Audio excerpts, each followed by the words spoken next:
Well, thank you for joining me today. Well, thank you, Congressman. It's a delight. I have to tell you, I thoroughly enjoyed your book. I had the opportunity to read it, and it's obviously a timely subject, obviously a very important subject. Very.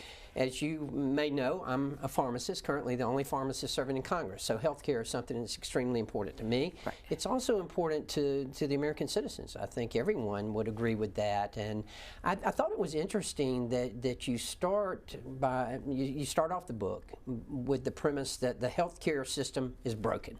And if we look at the polls, I think the polls would indicate that. Almost 70% of the people in America say that the healthcare system is broken. Right. Well, I really think that healthcare is going to be the #1 domestic policy issue in the presidential election. In a recent poll, it just came out from Gallup that said 35% of the American people polled rate healthcare as extremely important as one of the issues. And we've seen in the polling 53% of Americans support a single payer, i.e. no private coverage at all, but now 65% are supporting the public option, which would be a government insurance plan to compete against private insurers, and I call it a stepping stone approach to single payer or government-run healthcare, Medicare for all.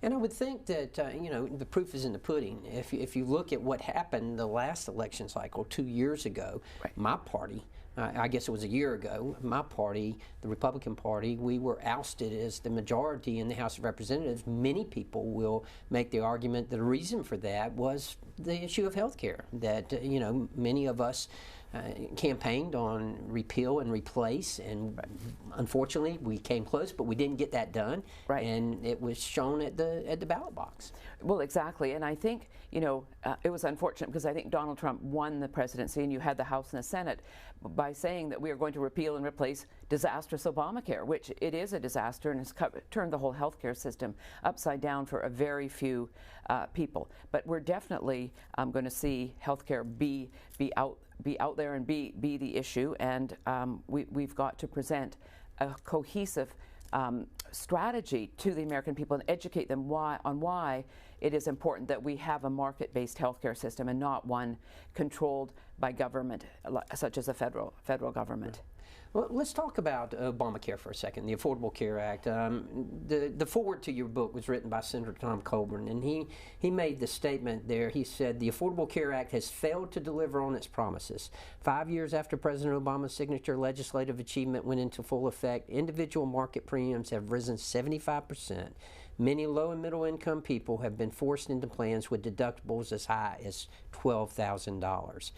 Give me your opinion on Obamacare. Right, so Obamacare will turn 10 on March 23rd this year. I just can't believe, I thought for sure it would have been overturned in the Supreme Court in 2012 and then in 2015, but it wasn't. But Senator Coburn is absolutely right. The American people do not like Obamacare because of high premiums, high deductibles, as you mentioned, and they're even higher coming into this year, 2020. Small networks of doctors and hospitals. A lot of people that I've spoken to who bought the platinum or the gold plans on the exchanges thought that they were going to be able to keep their doctor, their health care would be fantastic, and unfortunately they'd call their doctor's office and they said, well, we're not taking any of the exchange plans. So it's really been an overturn in the healthcare system, and it hasn't done what we wanted. And there are still, about 27 million people in this country uninsured, but most of them had options. They could have signed on to the exchange. They were eligible for Medicaid and for subsidies on the exchanges, but they just didn't sign up. We're looking at about 4 million people, some of whom are illegals, who couldn't sign up for Obamacare. But really, we need a competition and choice in our healthcare. Families and individuals should be able to get the kind of healthcare that suits their needs, and not one where the government is mandating 10 essential health benefits and all the state mandates that really make healthcare more expensive and limit the choices that people have. Yeah, from my perspective, I've always thought that the greatest failing of Obamacare, of the Affordable Care Act, was that it did take choice and competition out of health care and away from patients and from doctors, where it should be. Right. I mean, we want a system that empowers doctors and patients, not the federal government, not state governments. And so, that was really, I really thought that we would be able to repeal and replace Obamacare. When the Democrats took the House back in 2018, I think the Republicans made a mistake in not really explaining to the American people what would happen to those people with pre-existing conditions, because the Democrats said 120 million Americans have pre-existing chronic conditions. They're going to lose their health care. They're going to be out in the cold, and it's going to be a disaster. Well, most of those people, as you know, have employer-sponsored insurance, and they are not going to lose their coverage. There are only about 6 million people who have chronic conditions who are in the individual market. Those are the people that we need to take care of. And Dr. Tom Price, when he was in the House, he and I talked a lot about getting the federal government to give money to the states so that they could set up or expand and make better the high-risk pools so that those people could get really good coverage that they could afford and they wouldn't lose it. And the younger people who really came out against Obamacare, even with the individual mandate, and paid that penalty rather than buying insurance, because the cost for a young person of 25, 28, of $300 to $400 a month, it was to cover the people with pre-existing conditions. And they said, hey, I'm going to pay that, the individual mandate, the fine, rather than buy health coverage. And so everyone else was supporting those people who are with pre-existing conditions.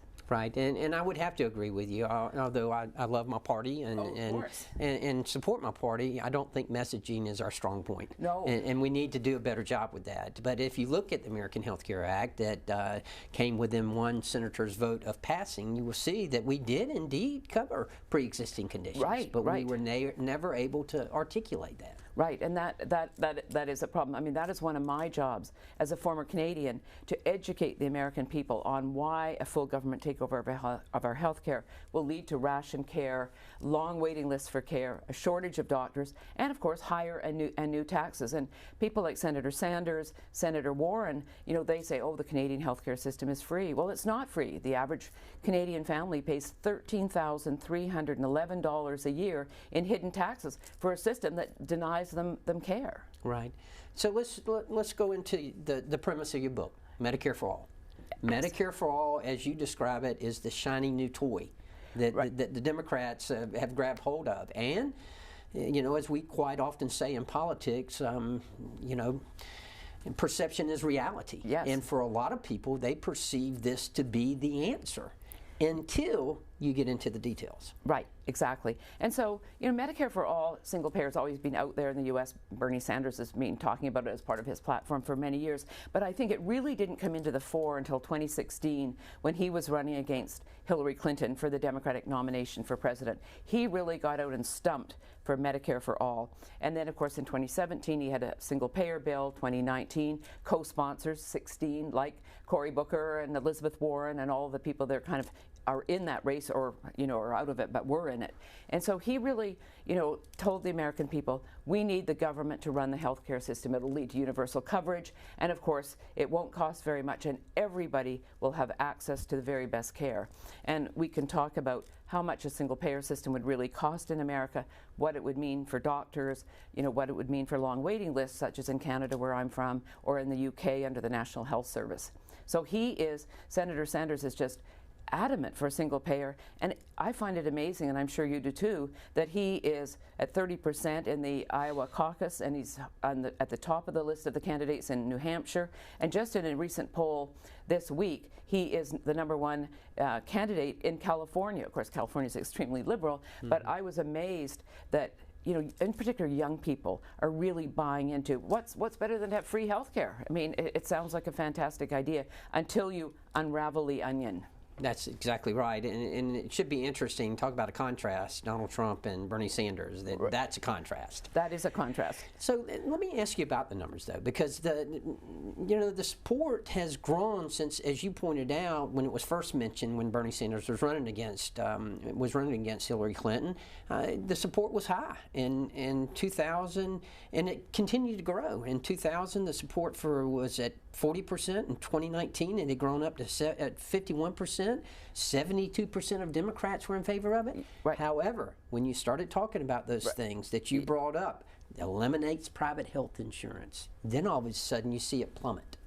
Well, exactly. I mean, you know, we have employer-sponsored coverage in this country, and about 180 million Americans have their employer-sponsored coverage. So when you see in the polls that 59%, 53% support Medicare for all, but then, as you say, well, what do you think about Medicare for all if you are going to lose your private insurance? Well, the numbers drop down to 37%.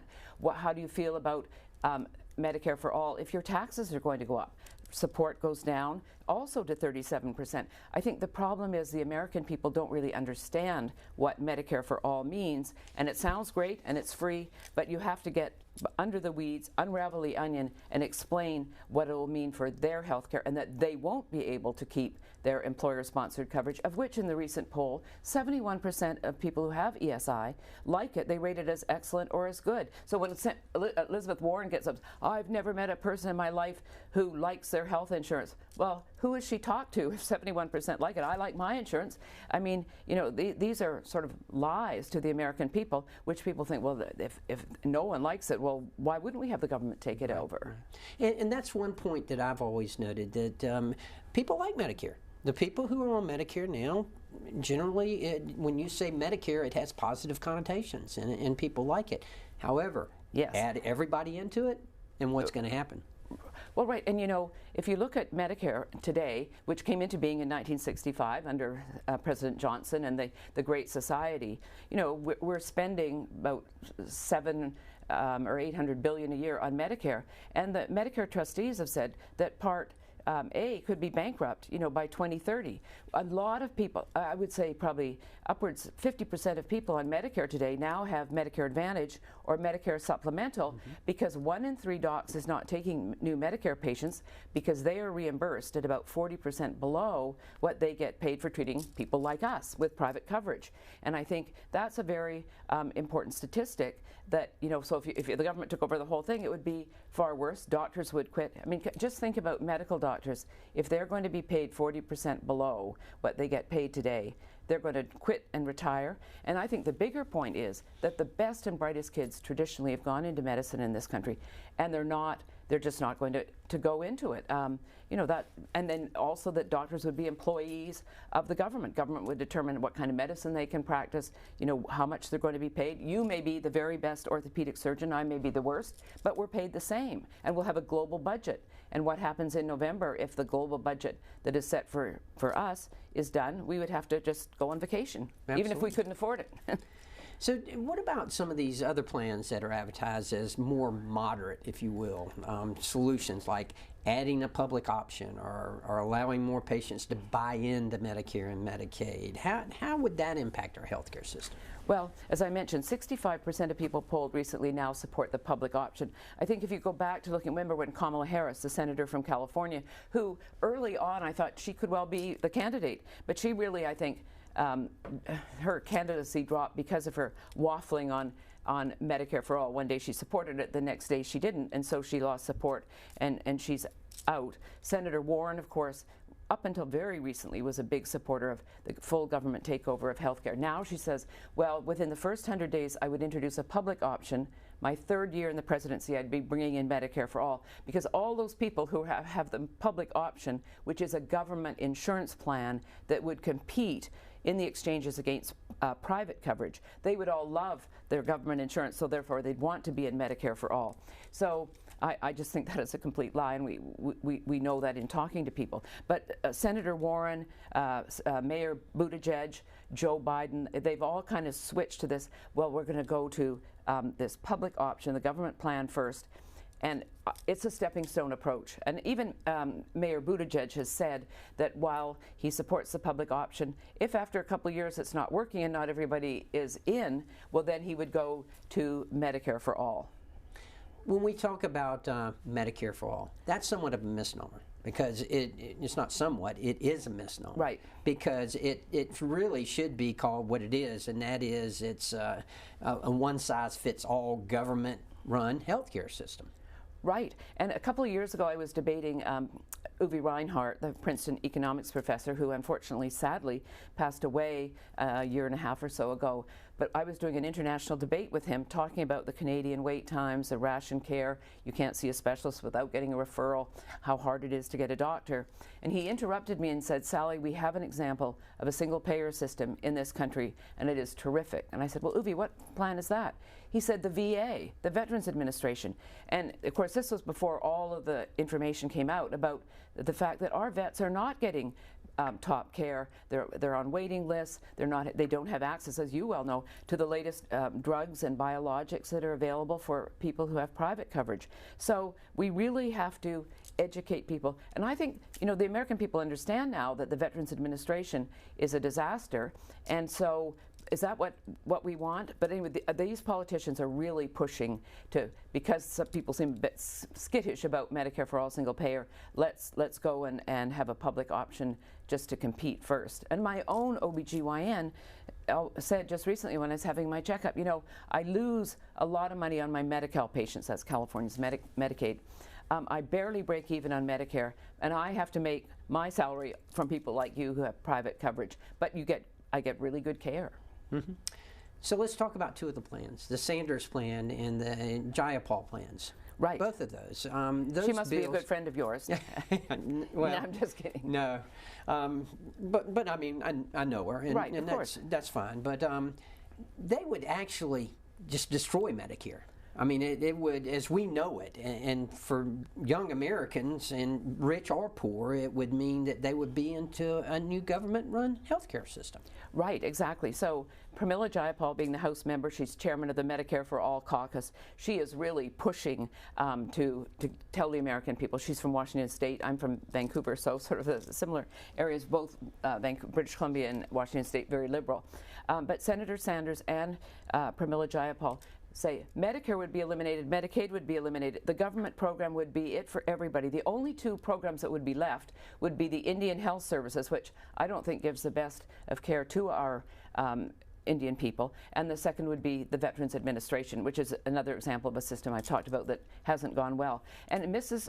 Jayapal has admitted when asked, well, what would happen to all the people that work in the insurance industry and things like that? And she admitted that 1 million people in the insurance industry would lose their jobs. And Elizabeth Warren, when was confronted with that, she said, and asked, well, what will these people do? And she said, well, they can work in the auto insurance industry or the life insurance industry. There's no comparison to working in the health insurance versus auto insurance. And of course, Bernie Sanders said, well, yes, 1 to 2 million will lose their jobs, but I'm going to set up a federal training program to retrain all of those people so that within 5 years they will have a new career. And you and I know that is just not going to work, and it would be incredibly expensive. In your book, you say Medicare for All gives the government a monopoly over the provision of health insurance, and it forbids doctors who participate in the scheme from accepting private payment from any service the government covers. Now, you just mentioned you went to your OBGYN, and she said, you know, I lose money on Medicaid, I believe it was. Yes. And then Medicare, I break even, and then I make my salary on private. If you take that away, what's that going to mean to salaries of healthcare workers, not only doctors, but pharmacists, might I add? Pharmacists, healthcare people that work at, in hospitals, all of these people. It's going to have a tremendous impact on your ability to keep your job. And of course, it also means that the federal government, if it's the federal government that's taking the whole thing over, who's going to do all this work that the 1 to 2 million people in the insurance industry and another maybe 1 million people in pharmacy and all of these things, well, who's going to be doing these jobs? The government is going to have to expand tremendously because doctors are going to have to be paid. There will have to be a whole new bureaucracy to pay doctors. And of course, and my cousin's an ophthalmologist up in Vancouver, Canada, and as he says, I find it amazing that the American people think it'll be so wonderful if the government is paying, their bills. He said, do you know how long it takes the government, to pay me? And when my budget is done in November, I have to go on vacation. And, so it's going to be, it's really going to be a disaster for pharmacists, for people who work in hospitals, doctors, even for hospitals. It's going to reduce the number of hospitals. A lot of rural hospitals will go out of business under a single-payer government system. And that is not what we need. We need more rural hospitals because the people in the rural areas, and many times, have to travel many, many miles in order to find doctors and hospitals and to get the latest treatments and things. So, exactly. Now, you're from Canada. You've mentioned that a number of times. Being a Canadian native, you've seen it firsthand. You've seen government-run health care. I grew up under it. The federal government fully took over the Canadian healthcare system in 1984. No private coverage is allowed for anything considered medically necessary. Most things are medically necessary in healthcare. A couple of things that aren't: cosmetic surgery, if I want to make myself look younger and better, LASIK surgery for your eyes. All procedures where the prices come down, not gone up, because the government isn't involved. And so in Canada, as I say, in '84, the government took it over. I worked at the Fraser Institute, where we started a project in '88. It first came out in '93, called Waiting Your Turn, a guide to hospital waiting lists. And in 1993, the first year, the average wait time from seeing a primary care doctor to getting treatment by a specialist. As I say, you don't call up your OBGYN in Canada. You have to go to a GP, general practitioner, who then refers you if he thinks it's necessary. In 1993, that wait was 9.3 weeks, just over 2 months. Last year, 2019, the average wait time had increased to 20.9 weeks. That's over 5 months.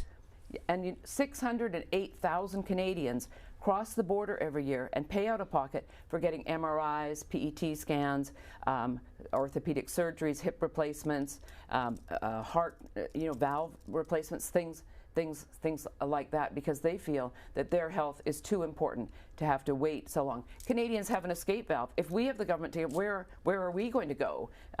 We'll have to set up my Liberty ship. So doctors like Dr. Tom Price and others will have to be practicing offshore so that we can continue to get the very best in medicine that the American people demand. America is a very wealthy country, and my mom used to say, I hope you're not becoming one of those impatient Americans, which of course I am now. But, Canadians and Brits, when the doctor says, well, I'm sorry, Ms. Pipes, but, you're not going to be able to get an appointment with, to get a colonoscopy for 8 months to a year, even though when you think of a problem, Canadians are very nice. They say, well, fine, that'll be nice. I mean, some, as I say, 608,000 cross the border. But a lot of people, they're just so polite, and they don't know anything different, because most people growing up have grown up under single payer, and it started slowly, and as I say, it finally was all in 1984. So there are a number of proposals out there, but when we're talking, and thus far we've talked primarily about the Sanders and the Jayapal proposals. Right. Is that what they have in Canada, or? That's what they have in Canada. So, as I say, there's no private coverage for anything considered medically necessary, which is the majority of things. You can get private insurance for, like if you're a Canadian, you want to come to the U.S. on vacation, you're afraid you might, if you get sick, of course the Canadian government, what they pay would not cover any of the cost here. So people get private coverage for traveling. They'll get private coverage for having a private room in a hospital, because that's not part of the system. An ambulance going to the hospital, things like that. But Bernie Sanders' plan is even more comprehensive than the Canadian plan. As I say, these over 5 weeks wait from seeing a primary care doc to treatment by a specialist. The average wait in Canada for neurosurgery is 33 weeks. We have, for every 1 million people, 16 MRI machines versus 44 in the US. But more interestingly, 24 in Lithuania. I mean, it's really ridiculous. But Bernie wants to add free eye care, free dental care, free drugs, free long-term care. So when Charles Blehaus at Mercatus says, 30 to 40 trillion over 10 years for Bernie's plan, and he had agreed that would be the price until he didn't. He changed his mind, said he didn't want to. He told Nora O'Donnell on CBS Evening News last Friday, I just don't know how much my plans are going to cost. He's kind of backed away from that. But he knows it's going to be very, very expensive. And as we just saw today, the increase in the federal deficit under Bernie's plan would go up $20 trillion over 10 years at the high end. So, if you add more things, Canada tried to bring in free drugs several years ago under a Liberal Prime Minister, and he found out that it was so expensive that they they just couldn't afford to do it. So Bernie wants to make our system even more comprehensive, and no referral to a specialist. You have to have gatekeepers because the demand for healthcare will far exceed the supply of healthcare that can be given, and that's why I think even that 30 to 40 trillion increase in federal spending over 10 years is probably on the low side. Probably the two most prominent examples, if you will, of the Medicare for All system are Canada and UK. And there are other countries that have it. Now, as I understand it, in Canada and in the United Kingdom, you still have an out-of-pocket expense and an out-of-pocket responsibility. As well as in Denmark, Norway, and Finland, there still are some out-of-pocket expenses that you have responsibility for. Right, exactly. And so Canada is one of 3 countries in the world that has a true single-payer healthcare system. The other 2 are Cuba and North Korea. So think about what kind of healthcare you get in those countries. The United Kingdom has what we call a universal coverage system. The NHS, National Health Service, started in 1971. It covers about 90% of Brits.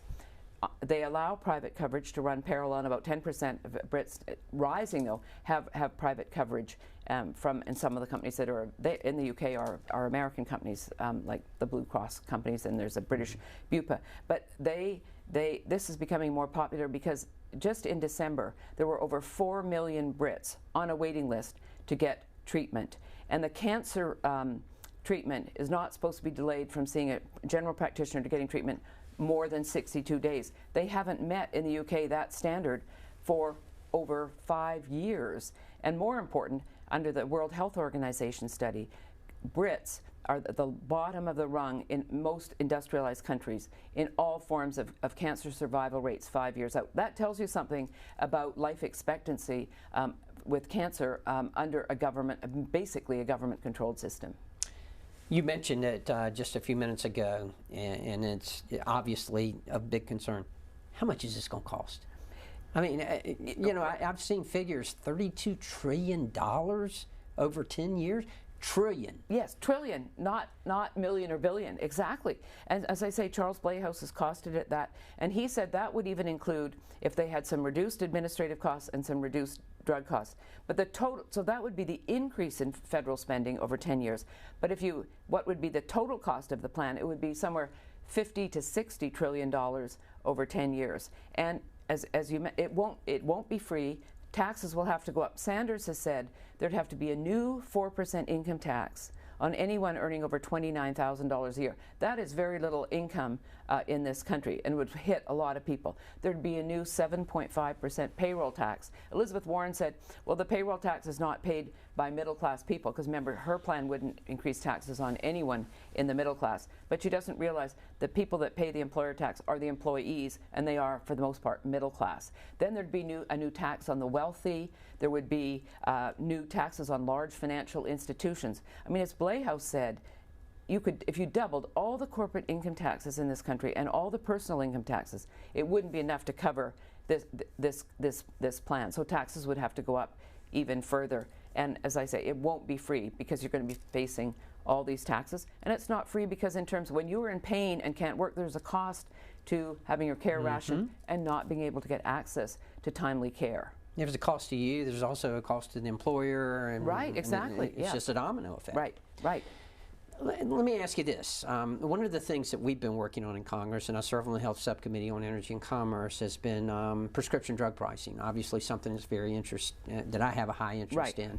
And we haven't, but there have been proposals by the other side, the other party, that call for price controls on prescription drugs. Yes. And our concern, and my concern, has been stifling innovation. Now, I started practicing pharmacy in 1980. I started when I was 10, but nevertheless. Right, exactly. I started working on this too when I was 10, yes, yeah. But the point is that over that period of time, I've seen nothing short of miracles through research and development. And that's phenomenal. Now, I certainly want to make clear that the pharmaceutical manufacturers need to do a better job with their pricing, but there are other things that we can do. With price controls, do you see that stifling innovation? Do you see companies not putting money into research and development? Well, absolutely. It will totally stifle innovation. And you have to think about it. Where is most of the research and development into new drugs, biologics, biosimilars? Where is that innovation done? It's not done in Switzerland or Germany or England. All the companies, whether it's Novartis, whether it's GlaxoSmithKline, all of these companies do their R&D in this country. And there's a reason for it. If you those countries like Canada too, England, all have price controls. So you would just lose your shirt trying to develop new drugs. And as you know, most new drugs don't make it through the system. It costs about $3 billion from an idea to getting a drug through all the trials and getting it to market. So countries with price controls can't do this. So we are the innovator and the incubator of all the great new innovations. And if you just think of the cancer therapies, all of these things, the new things that are coming out for various muscular dystrophy, Alzheimer's, they're all taking place in this country. And very few of the drugs that go into trial make it. And it's very expensive. And so we want to keep the pipeline in this country open. Countries like Canada with price controls, they do import drugs.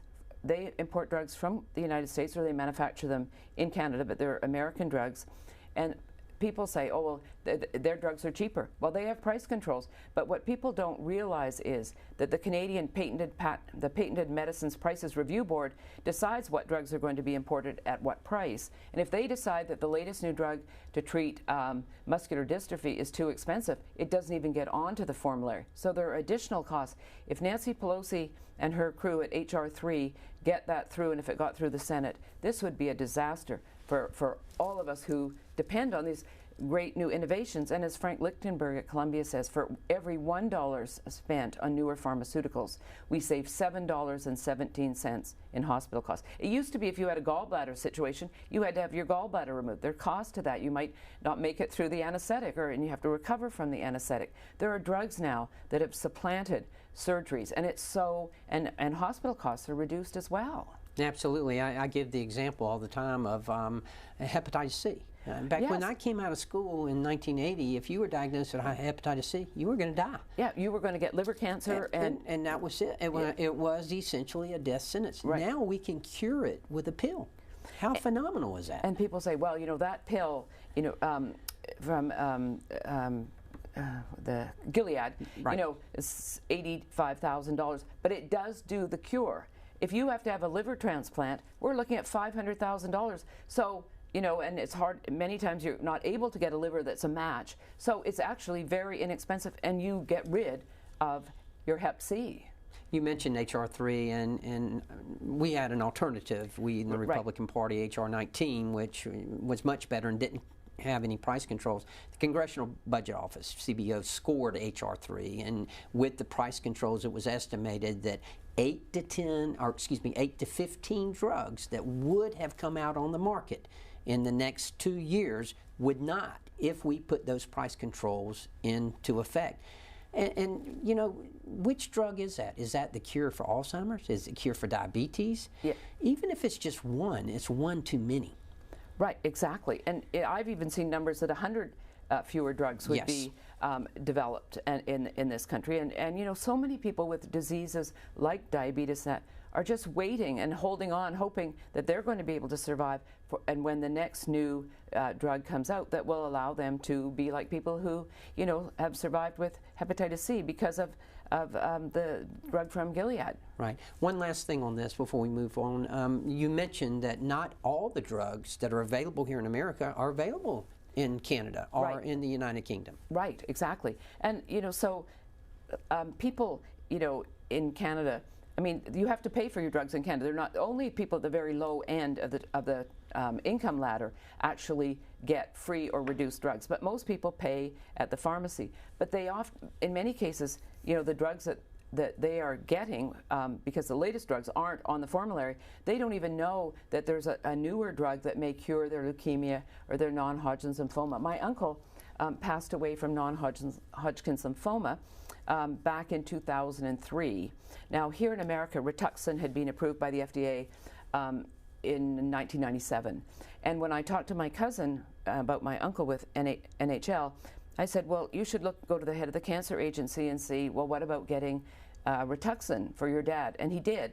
And the head of the cancer agency had never heard of Rituxan. He got back to my cousin in 2 weeks and said, well, you know, that drug's just not available here. You can take your dad down to Seattle and go to the Fred Hutchison Clinic there. Well, you know, you have to go over the border. It's a big deal for when you're older and you're sicker. But so a lot of these new drugs are just not available, and people don't even know about them. But they think, you know, the Canadian healthcare system is almost like a religion, just like in the UK. You can't criticize it, and yet everybody's complaining. And the older you are, the more likely you are going to complain. So let's talk about some of the other costs. Not necessarily monetary. Right. Wait times. You talked about wait times earlier, right, and the overcrowding that takes place in the hospitals and in the healthcare system in general. So in Canada, as I mentioned, the average wait from seeing a primary care doctor to treatment by a specialist is 20.9 weeks, over 5 months. I mean, can you imagine Americans, if I went to the doctor and I felt I had a problem, but I couldn't even, you know, go from my primary care doctor to getting, you know, treatment by an gastroenterologist or whatever. It would be, you know, I would be very upset. Americans wouldn't tolerate it. So you have long wait times. Care is rationed. Take the case of my mom, who was a senior and who thought she had colon cancer. She went to the doctor, had an X-ray, and I said, you know, Mom, and he said, I don't see anything. So I said, well, Mom, you don't detect colon cancer with an X-ray. You need to get a colonoscopy. So she said, will you call? I said, no, I'm down in the States. You call. So she did, and the doctor told her, primary care doctor said, unfortunately, you're a senior. We have too many younger people who are on the waiting list to get a colonoscopy who have symptoms that are serious. So 6 months later, my mom had lost 30 pounds. She was hemorrhaging one morning. We got her to the hospital in an ambulance, 2 days in the emergency room, 2 days in the transit lounge, waiting for a bed in a ward. She got her colonoscopy, died 2 weeks later from metastasized colon cancer. This is how, when government sets a global budget, we spend 18% of GDP, Canada spends 11%. When you have to limit what you're going to spend, there isn't enough to go around, and so people are going to have to wait, and the people that are going to wait the most, the longest, are seniors. Right. And it's the same in the UK. Just 4,000 people, it was just revealed, you know, went blind with glaucoma because the waiting time to get an appointment with an ophthalmologist was just too long. By the time they finally got their appointment, 1,000 of them, you know, had gone blind. The book again, false premise, false promise. Yes. And one thing that I really enjoyed was the stories, just like the ones that you just shared. But one of the stories that talks about overcrowding, Mary Louise Murphy was sweating profusely and had trouble breathing when a friend brought her to Abbotsford Regional Hospital in British Columbia on the night of January 30th, 2017, according to the CBC. She was quickly seen by a doctor, was told the 56-year-old she was experiencing muscle spasms. She was given a shot of morphine and sent home. Murphy died 2 days later on February 1st. Her experience is unfortunately common in Canada, where overcrowding often leaves hospital staff unable to devote proper attention to emergency room patients. Well, exactly. Emergency rooms are piled high with patients. When the SARS situation was in Canada back several years ago, I mean, ambulances were having to leave one hospital and go to another to try to get room for somebody to get in to the ER. But they have what they call bed blocking in Canada, which means people who are older who are in the hospital with something, you know, chronic, I guess you would call it, they stay in those beds, and so younger people who need to have surgeries and things, they can't get get a bed in the hospital because they're blocked by these people who really should be in a senior's home or in an assisted living facility. So it really it's just amazing how the Canadian healthcare system, the government system, works. And my very good friend of mine, Dr. Brian Day, is an orthopedic surgeon, has a private Cambie surgery in Vancouver, has been treating private patients, which is illegal under the Canada Health Act in British Columbia. He has been in a lawsuit for 10 years. This case has been in the BC Supreme Court for 3 years. The government keeps putting more and more money into it to stall because they don't want to open up the system to some private alternative. And a lot of the people that he takes care of are people who are in the government who are opposed to opening up the system. So choice and competition will solve so many of these problems. And there's no question there are some things that need to be changed in the American healthcare system, but choice and competition will bring down the cost, like in every aspect of our lives, and it will lead to universal coverage. Another thing that outside of the monetary costs, Right. doctor shortage. Now, Yes. now one of the things you mentioned about fewer students going into, young people going into the medical profession best and all. kids, One yeah. of the things we're struggling with in Washington D.C. right now is the high cost of education and Right. student loans. And certainly physicians and pharmacists and other healthcare professionals come out with high student loans. How are we going to deal with the doctor shortage? Well, the American Association of Medical Colleges has come out just recently and said by 2030, which isn't that far off, I never thought it'd be 2020 so soon, you know, there would be a shortage of 122,000 general primary care doctors and general surgeons by 2030. 2030, yeah. So, and that is not, that's even before they consider whether the government take over the healthcare system. We've seen a lot of doctors in this country, sort of 50, 55, retiring early because of Obamacare. My husband's own primary care doctor sent him a letter last year and said, all of this electronic health records, all of this stuff, I can't practice medicine anymore, so I'm going to just retire and do my own research and things. We're seeing that so often, that when government gets involved determining, you know, you have to have electronic health records. You can't look at your patient because you're working on your computer. You have, and there's a relationship there that's developed. So there will be a shortage, and that shortage will be even greater. So I think it's incredibly worrying about our supply of doctors. And under single payer, in Britain right now, there's a shortage of 100,000 doctors, nurses, and people who work in hospitals. The British government tried to, you know, bribe doctors who'd left England because of the National Health Service and how little they were paid and how long they worked, and tried to bribe them with money to come back. And the response was virtually nothing. Just a few docs came back because doctors aren't paid very well. In the UK versus the US, and in the US versus in Canada as well. Our doctors are well paid. They do have, you know, debts, and it is expensive, but you know, over time they make good money, they save people's lives, and I think we don't want to destroy that great incentive. Right. Earlier in our conversation, you talked about the number of MRI machines and the cutting edge treatment, if you will. Right. Does that exist in Canada and the UK like it does in America? No, absolutely not. So, because when the government, each of the provincial governments the 10 provincial governments controls what's going to be spent on healthcare. So you see reports, stories from radiologists saying, our equipment, our x-ray equipment is so old, we don't even think we can rely on the results.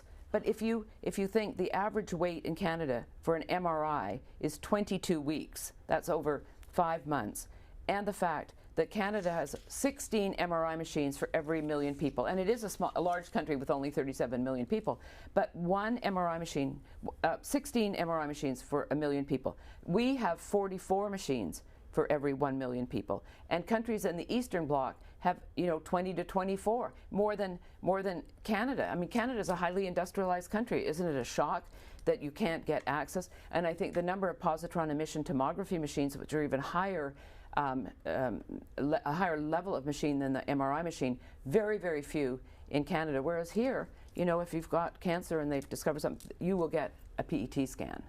One of the darker parts, if you will, of the book, you discussed the assisted suicide and the death panels, and right. I found that to be very interesting and quite honestly a little depressing. Yes.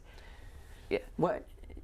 Tell me about that. Well, remember when Sarah Palin was running and she was on the beach, she talked about ration care and death panels. I don't like to use the word death panels too much because it sort of scares people. But it really is, they are death panels. It's ration care because government is determining who is going to get care and how much care. And so in Canada, in many cases, people are told, you know, well, you know, you're not going to be able to get better, you're older, you should have assisted suicide because it'll be cheaper for everybody. And of course that's not the American way. The relationship should be between the doctor, the family, and the patient. And so once you start government getting involved, in the UK, for example, they have NICE, and it's not a NICE division within the NHS. It's a National Institute for Health and Clinical Excellence. NICE has a division which figures out what is the value of your life and what is the cost of the treatment or the pharmaceutical. It's called quality adjusted life years. And so if the the government board, decides that you're retired, you're worth $30,000, but you could be cured with Hep C with a drug that costs $80,000. But because you're not worth that, you're not going to be able to have access to it. And this is what I fear will happen in the U.S. under ICER, the organization in Massachusetts, which is patterning itself on the NICE program in the UK. I mean, this would also be a way. So under a single payer system, this would have to come in, because it'll be an additional way of denying care to people by if you're not worth that, then you're not going to get a drug or a treatment that costs more than what we've determined you're worth. One last question about the American system versus the other countries. You hear these statistics about how much the life expectancy in Canada and UK Right. as compared to the United States. And that can be misleading. Definitely. So the two things are life expectancy and infant mortality. You're Yes. always hearing, like on infant mortality, that we have a very low, we have a very high rate of infant mortality. And oh, by the way, the state of Georgia has the highest. Oh, okay. Well, embarrassing. But the thing that, when you're comparing the United States infant mortality rate to that, say, in France, you have to compare apples to apples. We have very highly developed neonatal units in this country, and a baby has access to the latest treatments and ways to keep that baby alive. Tiny, preemie babies live in this country. If you are in France, a baby is considered a live birth if it weighs a certain amount and is of a certain length. So many of these babies don't make it in France or in Germany do make it here. And so you're not comparing apples to apples, because the system of measuring infant mortality are different. And on life expectancy, you'll say, well, the life expectancy is declining in this country. It's down to 79.2 years. But you have to look at what makes up life expectancy. The issue is that the United States has the highest level of deaths from car accidents. Obesity is a big thing. On a per capita basis, we have the highest number of deaths from guns and things. So, you're not, in other countries, they don't have the deaths through car accidents at the level that we do. They don't have deaths from guns. The United States has a very serious problem with obesity, but you don't see that in many countries in Europe or in Canada. But many of these people who are very obese, it leads to many medical issues, and in some cases a shorter lifespan. So you have to compare, apples to apples in all of these things. And I think if you look at the cancer survival rates 5 years out, whether it's pancreatic cancer, whether it's colon cancer, whether it's breast cancer or prostate cancer, we have the highest survival rates from the World Health Organization's stats, from the Commonwealth Fund. We have the very best, and we want to build on that. We don't want to have to, go down and become like a third world country. One last thing, and you talked about this earlier, the onset of these programs of Medicare for All. What does that look like? How does that work? The Sanders plan, the Jayapal plan, if they were to implement Medicare for All, and would it be suddenly or over a period of time, or? Well, we don't know, but Bernie Sanders did say recently, when he was in this huge debate, he and Elizabeth Warren are like at loggerheads right now. You're a liar, you're a liar. Well, Sanders said, because she said she would introduce the Medicare for All in year 3 of her presidency. He said, I would introduce Medicare for All in the first week of my presidency, because you don't want to be stalling and taking time, because then there'll be all kinds of complications. So he wants to just take over the whole healthcare system immediately, ban all private insurers, people would be out of work. Who knows, how would doctors get paid? How much would they have to expand the bureaucracy to get people to have people doing billing in the federal government? I mean, if you ask people, do you like the post office? No, I use FedEx or UPS now, but people have a choice. Some people will use the post office, but people have a choice of the private system, and that there's a reason that FedEx and UPS and DHL are in business. What these people want is to get rid of the DHLs and all of that and just have government be in charge. And it makes me very nervous when I go to when I think about the DMV or the post office, are those going to be the kinds of people that are going to be making decisions about my health care, about your health care, about how doctors are going to be paid, what they will be paid, you know, and if they're not paid, you know, what they're worth, that's a problem. Okay, we've established this premise now about Medicare for all. We obviously know the American people aren't going to put up with this. Right. This is not what they want. What will work? Now, conservatives often take criticism that you don't have a plan. And we do have a plan, but we have to communicate it. We do. Tell me what works. Tell me how we fix this system that at the beginning of the book you said the healthcare system is broken. Right. So we want universal coverage, and that will come through competition and choice, empowering doctors and hospitals. So during World War II, when wage and price controls were in, we got into this mess. The employers got the ability to write off the cost of their healthcare, and we as employees got our healthcare tax-free. If I'm fired or I quit my job and go into the individual market, I have to buy my health care with after-tax dollars, which, you know, makes a lot of people decide that they don't want to buy health coverage. So I would say in the interim, we need to reform the tax code so that individuals could get their health care tax-free in the same way that we get our health care. But of course, we do make lower wages because when the employer is paying, employers don't have money, you know, taxpayers do. So we make less money, but we get our health care tax-free. I'd like to level that playing field and ultimately over time get rid of that tax exclusion. We don't get our car insurance, our house insurance, our life insurance through our employer, and we shouldn't be getting our health care through our employer. But it's the feds that got us into the mess. So we need to make that change. We need to expand health savings accounts. You know, about 20-some million people in this country now have HSAs. Employers are even offering them. Puts doctors and patients in charge. People, you know, are more careful when they're spending their own money. As Milton Friedman used to say, healthcare, with its first dollar coverage, the 180 million people that have employer coverage, they have no idea what it costs. They think it's free or that little copay, and when people think it's free, they use a lot more of it. So we want to expand health savings accounts. I think people age 65 and over should be able to, you know, continue to put money into their HSAs. I think people should be able to use their HSA money to help pay the premium if they're having a difficulty. So put the doctor and patient in charge. We need to do medical malpractice reform. Remember when President Obama stood up and said this, you know, this little pill, I mean, your doctors are giving people pills, doctors are doing unnecessary testing, and it's very expensive. Because they want to line their pockets with money. Doctors practice defensive medicine because they're afraid of being sued. And particularly neurosurgeons and obstetricians, some of them drop out because they can't afford the premiums unless they're in a large hospital practice. PricewaterhouseCoopers said that cost defensive medicine $210 billion a year. You know, Texas, you know, capped non-economic damages, and they had about 16,000 doctors went back into Texas to practice medicine. We have to, you know, do these punitive damages and non-economic damages, put control in so that we stop all this frivolous lawsuit stuff, an ambulance chasing lawyers going after people. I think we also need to block grant Medicaid, allow people on Medicaid to feel better about themselves, get an HMO. We need to, I think that Trump's, you know, Medicaid work part is a very important part. Why should people decline taking a promotion because they don't want to go off their Medicaid? These people are willing and able to work, and those who are, they should be, you know, not on Medicaid. They should be working their way up the ladder.